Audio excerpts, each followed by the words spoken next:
ترامب بدأ حرب ضد الموظفين الأمريكان.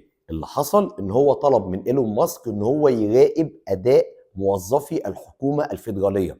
فإيلون ماسك بعت إيميل للناس دي وأعلن، قال لهم أنا عايز كل موظف في الحكومة الفيدرالية الأمريكية يقول لي عمل إيه بالظبط في آخر أسبوع، يكتب لي 5 نقط كده ملخص للي هو عمله. ولو ما ردش الموظف بتاع الحكومة الفيدرالية الأمريكية على الإيميل بتاع ترامب هيعتبر نفسه مستقيل.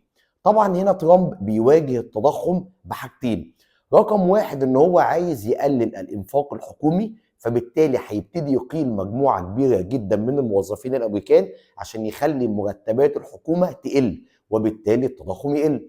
رقم اتنين ان هو عايز يقلل الانفاق الاستهلاكي للشعب الامريكي، وذلك من خلال فرض رسوم وواردات على الحاجات اللي جايه من الصين. يعني مثلا لو موبايل جاي من الصين ب $900 يبتدي يحط عليه 20 او 25% رسوم، فبالتالي سعره يطلع من 900 ل 1100 1080، فبالتالي الانفاق الاستهلاكي هو كمان يقل. يبقى ترامب هيحارب التضخم من خلال تقليل نوعين الانفاق، الانفاق الشخصي والانفاق الحكومي. انا كمتداول هستفيد ايه من الكلام ده؟ هفهم ان التضخم هيقل في امريكا وبالتالي الفايده هتنزل، وده يؤدي الى ارتفاع الذهب.